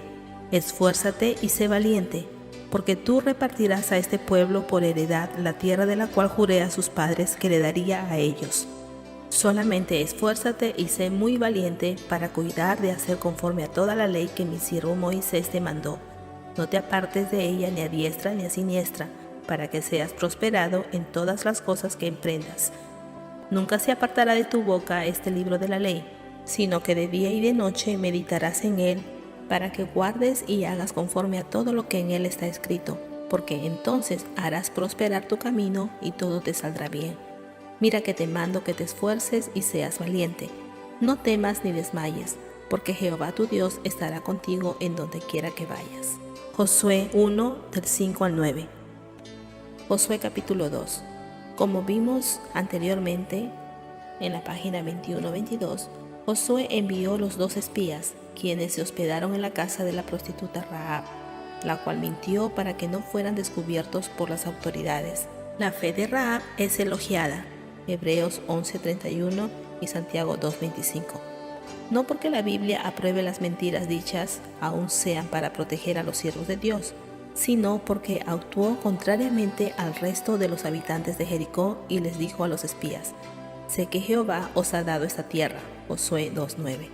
Además reconoció que Jehová era el Dios verdadero y confesó: porque Jehová vuestro Dios es Dios arriba en los cielos y abajo en la tierra, Josué 2:11b. Ella abandonó los dioses de Canaán y estuvo dispuesta a confiar en Jehová aún a costa de su vida, y por fe se unió a Israel y a su Dios. Los habitantes de Jericó solo se llenaron de temor e hicieron cerrar todas las entradas de la ciudad, y nadie entraba ni salía, como si esto pudiera impedir los propósitos de Dios. Él es el único que cierra y nadie abre, y abre y nadie cierra. Sintiendo sobre sus hombros la pesada carga de su liderazgo, estaba Josué cerca de Jericó, y mientras estudiaba la situación, un guerrero con su espada desenvainada se le apareció frente a él, a lo que Josué le preguntó. Josué 5:13. ¿Eres de los nuestros o de nuestros enemigos? Josué 5:14. Él respondió: no, mas como príncipe del ejército de Jehová he venido ahora. La respuesta indicaba que no había venido como aliado, sino como comandante, y Josué sería su subalterno. La espada desenvainada indicaba que el juicio divino caería sobre los cananeos, pero que la guerra no era de Josué, sino de Jehová. Entonces Josué, postrándose sobre su rostro en tierra, adoró y le dijo: ¿qué dice mi señor a su siervo? Josué 5:15.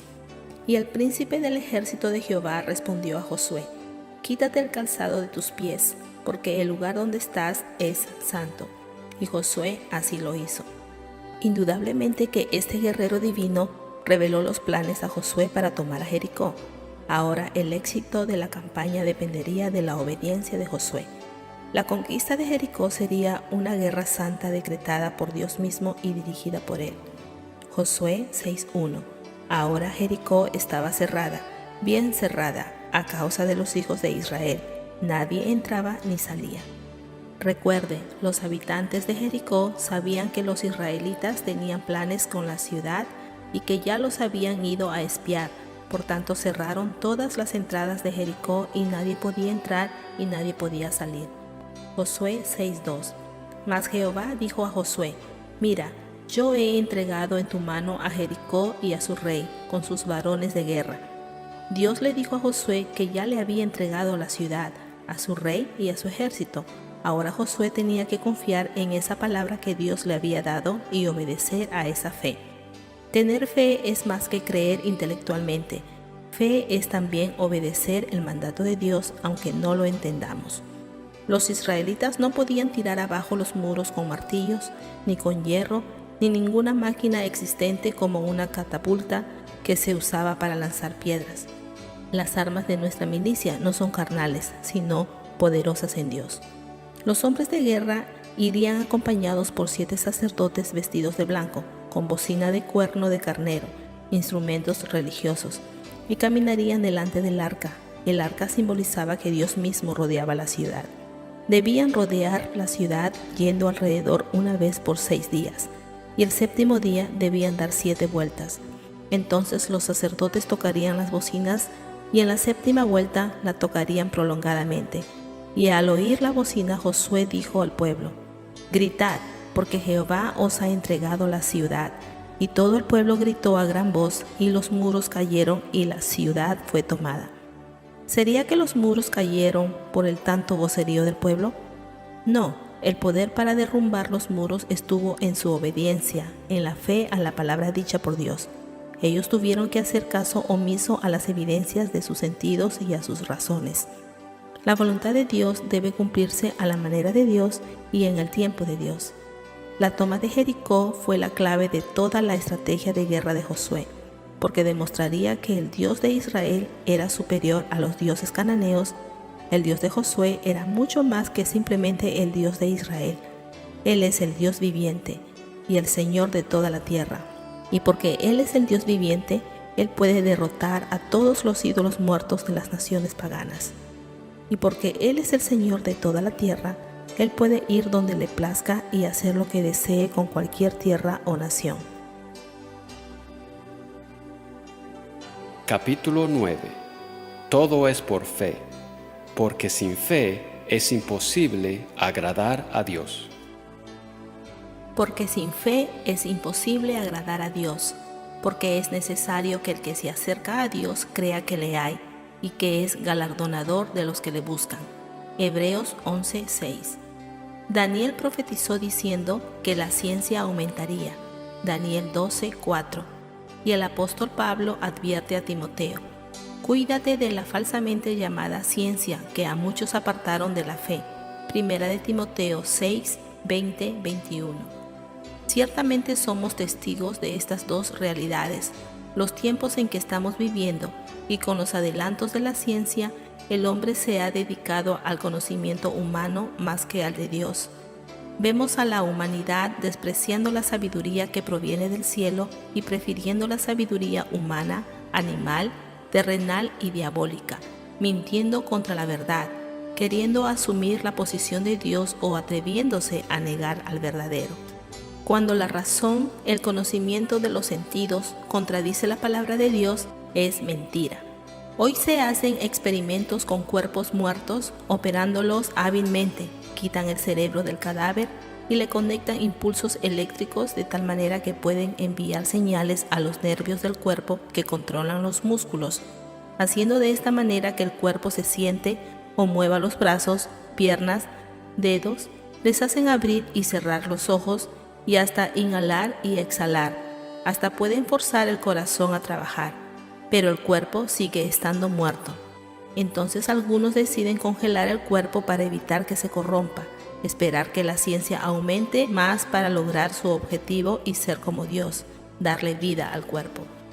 No conocen al que dijo: porque vendrá la hora cuando todos los que están en los sepulcros oirán su voz, y los que hicieron lo bueno saldrán a resurrección de vida, mas los que hicieron lo malo a resurrección de condenación. Juan 5, 28 y 29. Yo soy la resurrección y la vida. Juan 11, 25 y 26. En la historia de una familia muy amigos de Jesús, Marta, María y Lázaro, que vivían en Betania, se relata que Jesús ya por varias semanas se hallaba en una región de Perea llamada Betásara, a un día de camino de sus amigos. Marta y María, preocupadas por su hermano Lázaro que moría, enviaron mensajeros a Jesús para decirle que su amado amigo estaba grave. Mas habiéndole avisado, Jesús respondió: esta enfermedad no es para muerte, sino para que la gloria de Dios, para que el Hijo de Dios sea glorificado por ella. Juan 11:4. Y se quedó allí 2 días más. Luego dijo a sus discípulos: nuestro amigo Lázaro duerme, mas voy a despertarle. Entonces dijeron sus discípulos: Señor, si duerme, sanará. Pero Jesús decía esto de la muerte de Lázaro. Entonces les dijo claramente: Lázaro ha muerto, y me alegro por vosotros de no haber estado allí para que creáis. Cuando Jesús llegó, ya hacía 4 días que Lázaro estaba en el sepulcro. Juan 11, del 11 al 15. Entonces María dijo a Jesús: Señor, si hubieras estado aquí, mi hermano no hubiera muerto. Juan 11, 21. Tenemos que aceptar que fue la fe la que le hizo creer a Marta que Jesús hubiera podido impedir que Lázaro muriera, pero su fe estaba errada. Ella creía que Jesús solo hubiera podido hacerlo si estaba físicamente presente, porque Marta aún no tenía una percepción correcta acerca de Jesús. Juan 11:22. Mas también sé ahora que todo lo que pidas a Dios, Dios te lo dará.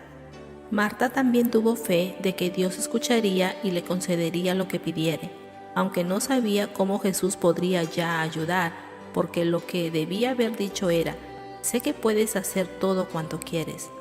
Ella no tenía un conocimiento claro de quién era Jesús. Juan 11:23. Entonces Jesús le da una promesa: tu hermano resucitará. Pero Marta no entendió todavía.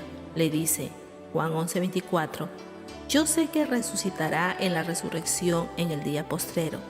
En aquella época no había mucho entendimiento sobre la resurrección.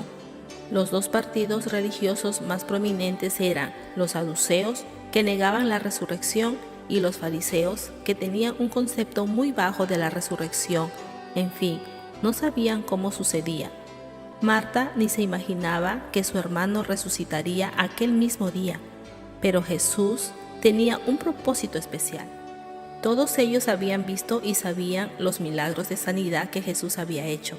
También sabían que él había resucitado a la hija de Jairo y al hijo de la viuda de Naín, pero en estos dos casos la resurrección se había realizado inmediatamente después de haber muerto, y cabía la posibilidad en las mentes incrédulas de si en realidad estuvieron muertos o si solo pasaron por un estado de coma. Ahora, levantar a un cadáver de 4 días de muerto era otra cosa. En la cultura de los judíos había la creencia de que el espíritu del muerto se quedaba dando vueltas por la tumba por 3 días, tratando de regresar al cuerpo, y que al 4.º día, cuando el cuerpo ya estaba podrido, que ya casi ni se reconocía, el espíritu se marchaba al Seol. Por lo que Marta le dice a Jesús: yo sé que resucitará en la resurrección en el día postrero. Y podríamos pensar que es como si Jesús quisiera decirle: Marta, ¿y es que no comprendes? Yo puedo resucitarlo ahora mismo. Juan 11, 25 al 26. Yo soy la resurrección y la vida. El que cree en mí, aunque esté muerto, vivirá.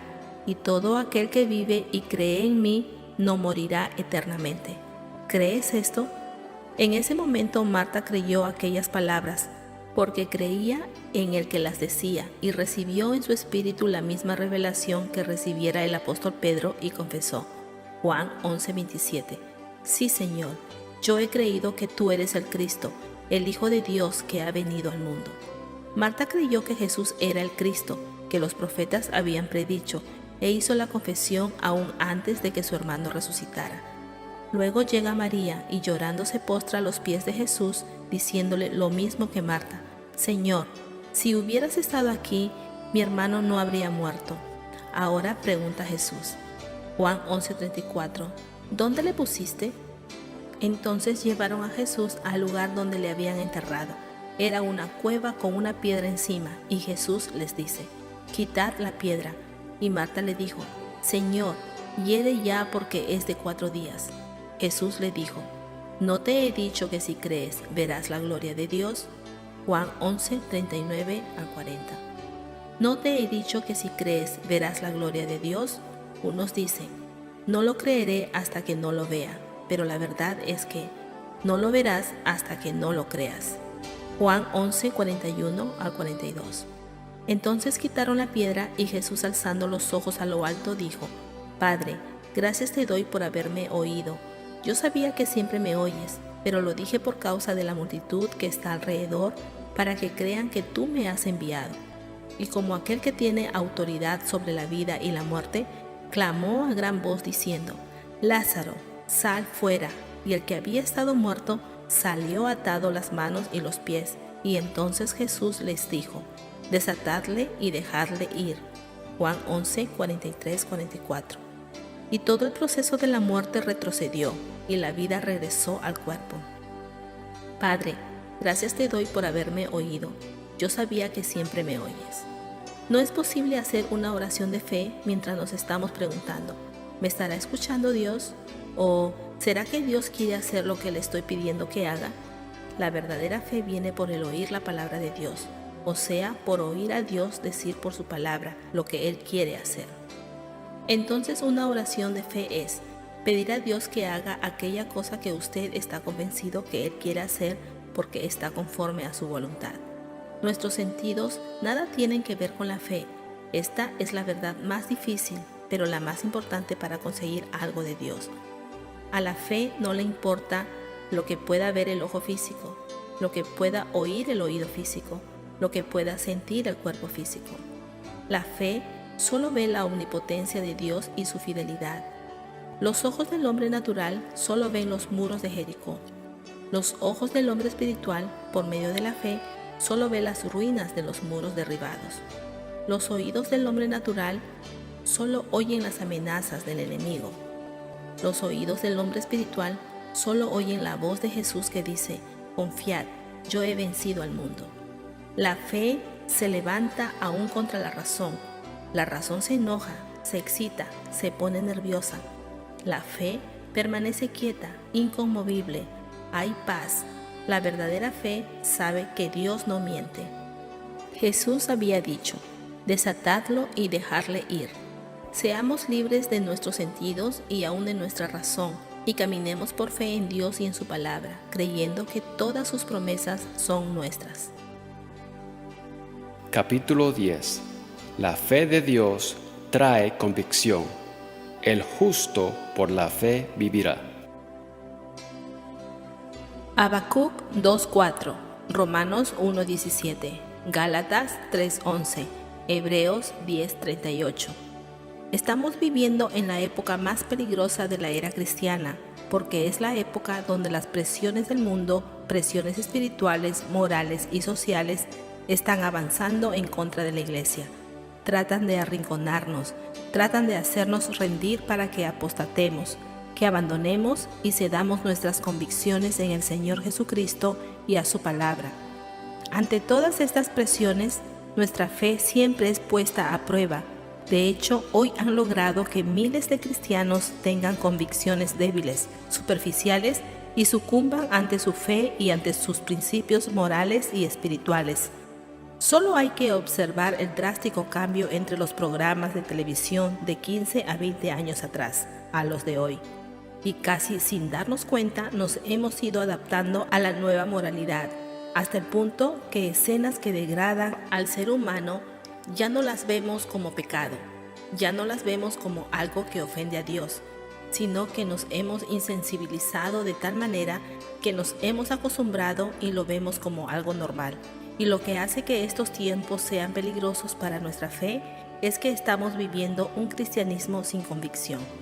Los mártires del primer siglo fueron hombres y mujeres de convicción que sabían en quién habían creído, creyendo todo lo que dijo y le obedecieron hasta la muerte.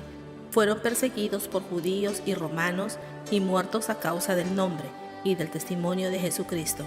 Unos fueron decapitados, otros crucificados, otros atravesados con palos como se les hace a los cerdos para asarlos, otros descuartizados, otros quemados en hogueras, etc.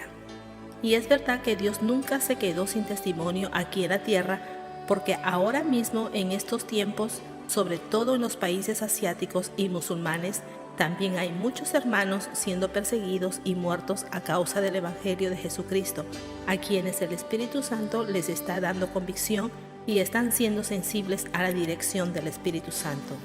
Pero para nosotros, los que aún no estamos sufriendo persecución de muerte, estos tiempos son mucho más peligrosos por la falta de convicción en que estamos viviendo, dominados por las emociones, por los sentimientos que nos engañan porque nos hacen sentir que somos buenos. Estos tiempos son mucho más peligrosos para nosotros, porque no solo sufrimos las presiones del mundo, las cuales han logrado que miles de cristianos tengan convicciones débiles y superficiales, sino que el resultado ha sido la apostasía de la iglesia. Hemos distorsionado la personalidad y carácter de Dios el Padre. Vivimos como si no tuviéramos temor de Dios, no cumplimos nuestros deberes y nos creemos con todos los derechos. Hemos olvidado que es cuando terminamos nuestros deberes, cuando entonces en realidad podemos tener derechos. Hemos bajado los estándares establecidos por Dios y hemos hecho los nuestros. Hemos distorsionado la personalidad y carácter del Hijo de Dios, nuestro Señor y Salvador Jesucristo, y su mensaje, el Evangelio de nuestra salvación. Hemos olvidado que el fundamento de la iglesia es Jesucristo. Hemos olvidado que la iglesia es un organismo vivo, que tiene la vida de Dios, que es el cuerpo de Cristo, quien la sustenta y la sostiene. Hemos olvidado que Jesucristo es la cabeza de la Iglesia, el cual es Dios. En más de una ocasión he escuchado a hombres que se hacen llamar apóstoles, según ellos, para restaurar las funciones del apostolado en la Iglesia y que así existan las 5 funciones, y para lograrlo dicen que ha sido necesario bajar el estándar con el fin de poder alcanzarlo. Mi Biblia dice: y Él, Jesucristo, mismo constituyó a unos apóstoles, a otros profetas, a otros evangelistas, a otros pastores y maestros. Efesios 4:11. Estos son apóstoles de Jesucristo, enviados por Jesucristo. Una sola palabra de Jesús te lo dice todo.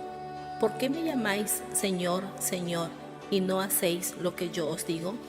Hemos distorsionado la personalidad y carácter de Dios, el Espíritu Santo, y comercializado sus dones.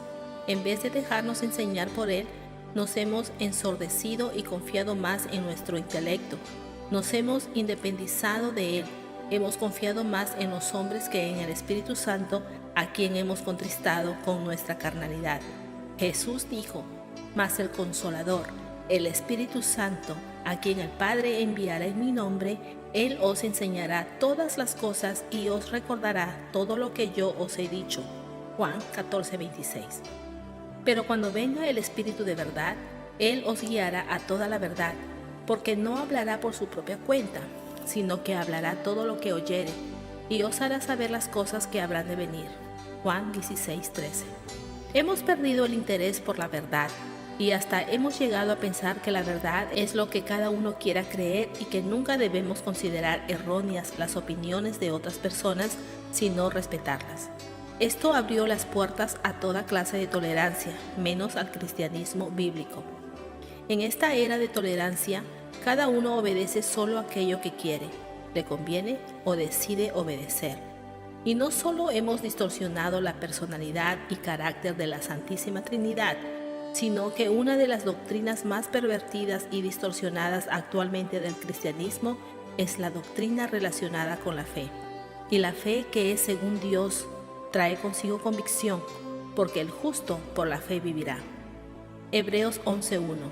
Es pues la fe la certeza de lo que se espera, la convicción de lo que no se ve. Convicción, idea religiosa, ética o política a la que se está fuertemente adherido. La convicción nos sostiene. El justo vivirá por fe. El justo es el hombre regenerado, nacido de nuevo, el Hijo de Dios. ¿Cómo te iniciaste en la vida cristiana? Poniendo tu confianza en el sacrificio de Jesucristo. De igual manera, por el resto de tu vida debes caracterizarte por vivir confiando en Dios. El apóstol Pablo escribió en una de sus 2 últimas cartas a Timoteo: también debes saber esto, que en los postreros días vendrán tiempos peligrosos, porque habrá hombres amadores de sí mismos, avaros, vanagloriosos, soberbios, blasfemos, desobedientes a los padres, ingratos, impíos, sin afecto natural, implacables, calumniadores, intemperantes, crueles, aborrecedores de lo malo, traidores, impetuosos, infatuados, amadores de los deleites más que de Dios, que tendrán apariencia de piedad, pero negarán la eficacia de ella. A estos evita. Segunda de Timoteo 3, 1-5. Postreros días, la época que estamos viviendo. Tiempos peligrosos, chalepos, tiempos amenazadores, de dificultad, fieros, violentos, salvajes. Estas características todas forman parte del peligro en que nos encontramos. ¿Y qué clase de personas han provocado estos tiempos peligrosos? Los hombres amadores de sí mismos, avaros, vanagloriosos, soberbios, desobedientes, aborrecedores de lo malo, etc. A estos, dice Dios, evita. La fe, que es según Dios, trae convicción y hace al hombre de Dios temer y obedecer a Dios. Primera de Samuel 15, 22-23. Y Samuel dijo: ¿se complace Jehová tanto en los holocaustos y víctimas como en que se obedezca a las palabras de Jehová? Ciertamente el obedecer es mejor que los sacrificios y el prestar atención que la grosura de los carneros.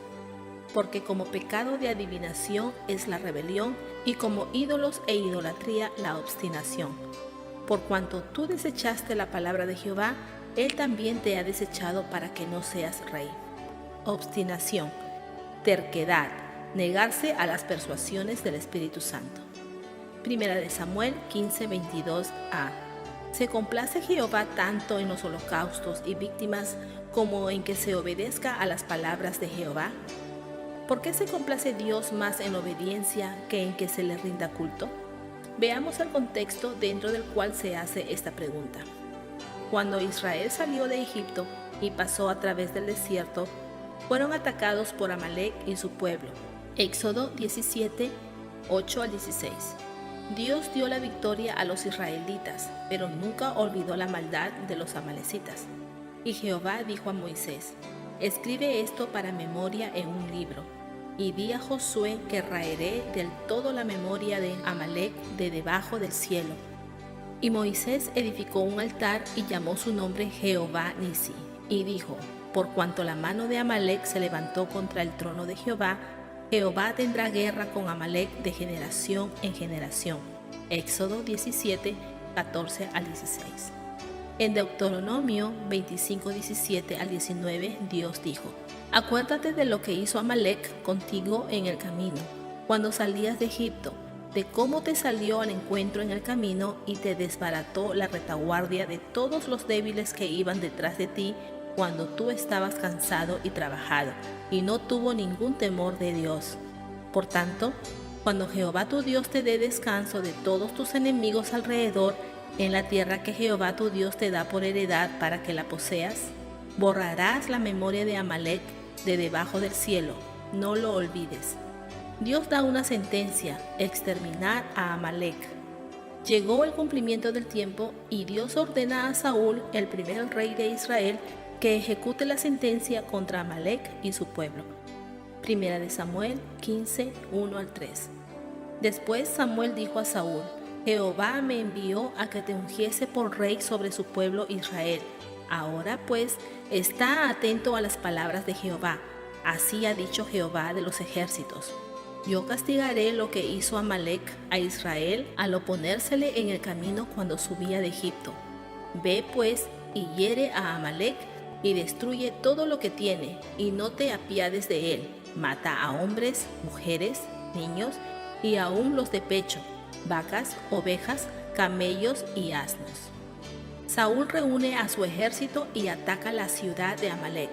Primera de Samuel 15, 7 al 9.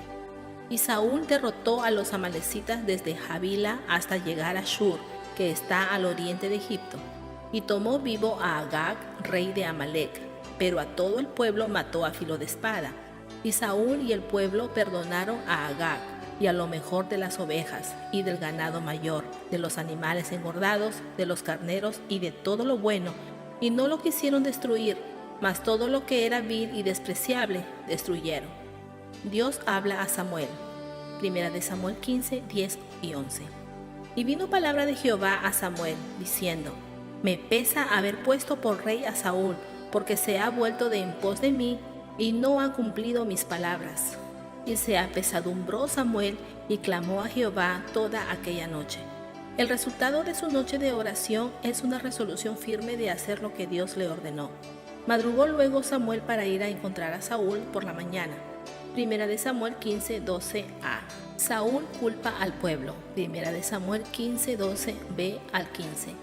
Y fue dado aviso a Samuel, diciendo: Saúl ha venido a Carmel.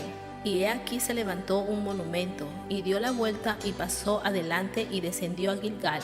Vino pues Samuel a Saúl, y Saúl le bendijo: bendito seas tú de Jehová, yo he cumplido la palabra de Jehová. Samuel entonces dijo: pues, ¿qué válido de ovejas y bramido de vacas es este que yo oigo con mis oídos? Y Saúl respondió: de Amalek los han traído, porque el pueblo perdonó lo mejor de las ovejas y de las vacas para sacrificarlas a Jehová tu Dios, pero lo demás lo destruimos. Saúl le echa la culpa al pueblo. Saúl es reprendido. Primera de Samuel 15, 16 al 19. Entonces dijo Samuel a Saúl: déjame declararte lo que Jehová me ha dicho esta noche. Y él respondió: di. Y dijo Samuel: aunque eras pequeño en tus propios ojos, ¿no has sido hecho jefe de las tribus de Israel, y Jehová te ha ungido por rey sobre Israel? Y Jehová te envió en misión y dijo: Ve, destruye a los pecadores de Amalec y hazles guerra hasta que los acabes. ¿Por qué pues no has oído la voz de Jehová, sino que vuelto al botín has hecho lo malo ante los ojos de Jehová? Saúl pretende esconder su falta. Primera de Samuel 15, versículos 20 al 23. Y Saúl respondió a Samuel: Antes bien he obedecido la voz de Jehová y fui a la misión que Jehová me envió, y he traído a Agag, rey de Amalec, y he destruido a los amalecitas. Mas el pueblo tomó del botín ovejas y vacas, las primicias del anatema, para ofrecer sacrificios a Jehová tu Dios en Gilgal. Y Samuel dijo: ¿Se complace Jehová tanto en los holocaustos y víctimas como en que se obedezca a las palabras de Jehová? Ciertamente el obedecer es mejor que los sacrificios y el prestar atención que la grosura de los carneros, porque como pecado de adivinación es la rebelión, y como ídolos e idolatría la obstinación. Por cuanto tú desechaste la palabra de Jehová, él también te ha desechado para que no seas rey. Finalmente Saúl admite su pecado, versículos 24 y 25. Entonces Saúl dijo a Samuel: Yo he pecado, pues he quebrantado el mandamiento de Jehová y tus palabras, porque temí al pueblo y consentí a la voz de ellos. Perdona pues ahora mi pueblo, y vuelve conmigo para que adore a Jehová. Saúl es desechado, versículos 26 al 31. Y Samuel respondió a Saúl: No volveré contigo, porque desechaste la palabra de Jehová, y Jehová te ha desechado para que no seas rey sobre Israel. Y volviéndose Samuel para irse, él se asió de la punta de su manto, y éste se rasgó. Entonces Samuel le dijo: Jehová ha rasgado hoy de ti el reino de Israel, y lo ha dado a un prójimo tuyo mejor que tú. Además, el que es la gloria de Israel no mentirá, ni se arrepentirá, porque no es hombre para que se arrepienta. Y él dijo: Yo he pecado, pero te ruego que me honres delante de los ancianos de mi pueblo y delante de Israel, y vuelvas conmigo para que adore a Jehová tu Dios. Y volvió Samuel tras Saúl, y adoró Saúl a Jehová. Samuel ejecuta la orden de Dios. Versículos 32 al 35. Después dijo Samuel: Traedme a Agag, rey de Amalec. Y Agag vino a él alegremente, y dijo Agag: Ciertamente ya pasó la amargura de la muerte. Y Samuel dijo: Como tu espada dejó a las mujeres sin hijos, así tu madre será sin hijo entre las mujeres. Entonces Samuel cortó en pedazos a Agag delante de Jehová en Gilgal. Se fue luego Samuel a Ramá, y Saúl subió a su casa en Gabaa de Saúl. Y nunca después vio Samuel a Saúl en toda su vida. Y Samuel lloraba a Saúl, y Jehová se arrepentía de haber puesto a Saúl por rey de Israel. Dios anuncia a Samuel sobre un nuevo rey. Primera de Samuel 16:1. Dijo Jehová a Samuel: ¿Hasta cuándo llorarás a Saúl, habiéndolo yo desechado para que no reine sobre Israel? Llena tu cuerno de aceite, y ven, te enviaré a Isaí de Belén, porque de sus hijos me he provisto de rey. Dios aborrece la desobediencia. Primero, porque el primer pecado fue una desobediencia y hundió al mundo en un caos, que de no haber sido por Jesús, ¿qué sería de nosotros hoy en día? Segundo, la desobediencia reemplaza el temor a Dios con el temor al hombre. Versículo 24, Primera de Samuel 16:1. Yo he pecado, pues he quebrantado el mandamiento de Jehová y tus palabras, porque temí al pueblo y consentí a la voz de ellos. ¿Por qué obedeció Saúl al pueblo en vez de Dios? Porque le tuvo más temor al pueblo que a Dios. Él le tuvo más temor a las consecuencias humanas por la obediencia que a las consecuencias divinas por la desobediencia. Él le tuvo más temor al disgusto del pueblo que al disgusto de Dios, y eso es un insulto enorme para Dios. Tercero, la desobediencia se excusa en la intención. Saúl dijo a Samuel que la intención que lo llevó a desobedecer a Dios fue noble, porque la razón por la que él quiso mantener vivas a las mejores ovejas y bueyes eran para sacrificarlos a Dios en Gilgal. Pero el Señor le había dado discernimiento a Samuel en cuanto al verdadero motivo de Saúl y el pueblo. Versículo 19. Samuel le había dicho: ¿Por qué pues no has oído la voz de Jehová, sino que vuelto al botín has hecho lo malo ante los ojos de Jehová? Está insinuando que el pueblo fue impulsado por un deseo excesivo de toda esa carne.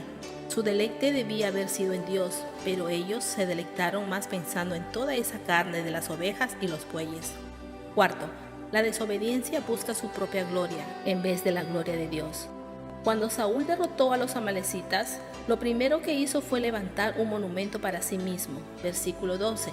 Y fue dado aviso a Samuel diciendo: Saúl ha venido a Carmel, y he aquí se levantó un monumento. Quinto, la desobediencia es como el pecado de adivinación. Esta es la razón que Samuel da de por qué la desobediencia es desagradable para Dios. Versículos 22 al 23.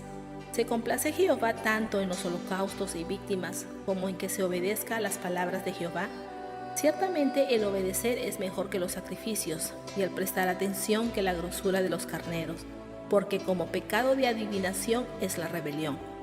Dios había puesto la desobediencia en la misma categoría con las cosas horribles que Él aborrece. Deuteronomio 18, 10 al 12. No sea hallado en ti quien haga pasar a su hijo o a su hija por el fuego, ni quien practique adivinación, ni agorero, ni sortílejo, ni hechicero, ni encantador, ni adivino, ni mago, ni quien consulte a los muertos, porque es abominación para Jehová cualquiera que hace estas cosas, y por estas abominaciones Jehová tu Dios echa estas naciones de delante de ti. ¿Por qué son la rebeldía y la desobediencia como el pecado de adivinación? La adivinación es querer saber cómo proceder ignorando la palabra y el consejo de Dios, y esa es exactamente la base de la desobediencia. Sexto, la desobediencia es idolatría. La desobediencia a la palabra de Dios pone mi propia sabiduría en el lugar de la de Dios y por lo tanto ofende a Dios, que es la única fuente confiable de sabiduría. Dios dice una cosa y nosotros decimos, bueno, sí, pero yo creo, o bueno, en mi opinión. Proverbios 3, 5 al 7. Fíate de Jehová de todo tu corazón y no te apoyes en tu propia prudencia. Reconócelo en todos tus caminos y Él enderezará tus veredas. No seas sabio en tu propia opinión. Teme a Jehová y apártate del mal. Porque como pecado de adivinación es la rebelión y como ídolos e idolatría la obstinación. Poner más valor en tu propio dictamen que en los dictámenes de Dios es tratar de derrocar a Dios al darle lealtad al ídolo de la voluntad humana. Cuando Dios dice algo y nosotros apelamos o consultamos a nuestra propia sabiduría y luego escogemos tercamente seguir nuestro propio camino, somos idólatras. Y lo peor de todo, nuestro propio ser es el ídolo. Pero la obediencia, que es exactamente lo opuesto, honra y entrona a Dios. Por tanto, Dios se deleita en la obediencia. ¿Qué pide Jehová tu Dios de ti? Deuteronomio 10, 11 al 17. Ahora pues, Israel, ¿qué pide Jehová tu Dios de ti? Sino que temas a Jehová tu Dios, que andes en todos sus caminos y que lo ames, y sirvas a Jehová tu Dios con todo tu corazón y con toda tu alma, que guardes los mandamientos de Jehová y sus estatutos que yo te prescribo hoy, para que tengas prosperidad. He aquí, de Jehová tu Dios son los cielos, y los cielos de los cielos, la tierra y todas las cosas que hay en ella. Solamente de tus padres se agradó Jehová para amarlos, y escogió su descendencia después de ellos a vosotros de entre los pueblos, como en este día. Circuncidad pues el prepucio de vuestro corazón, y no endurezcáis más vuestra cerviz. Porque Jehová vuestro Dios es Dios de dioses y Señor de señores, Dios grande, poderoso y temible, que no hace acepción de personas ni toma cohecho. De acuerdo a estos tiempos peligrosos en que estamos viviendo, ¿cómo podremos soportar las presiones que nos rodean? ¿Cómo podremos proteger nuestra fe ante los peligrosos ataques de nuestro tiempo? Hay una palabra que nos da no solo la respuesta, sino que nos da la certeza, porque es palabra de Dios. Porque este es el amor de Dios, que guardemos sus mandamientos, y sus mandamientos no son gravosos. Porque todo lo que es nacido de Dios vence al mundo, y esta es la victoria que ha vencido al mundo, nuestra fe. ¿Y quién es el que vence al mundo, sino el que cree que Jesús es el Hijo de Dios? Primera de Juan 5, 3 al 5. En otras palabras, Dios dice que no hay cristiano vencido por el mundo, porque si eres hijo de Dios, vences al mundo, y la única forma que vamos a demostrar que somos hijos de Dios es venciendo al mundo. Haz firme tus decisiones y convicciones.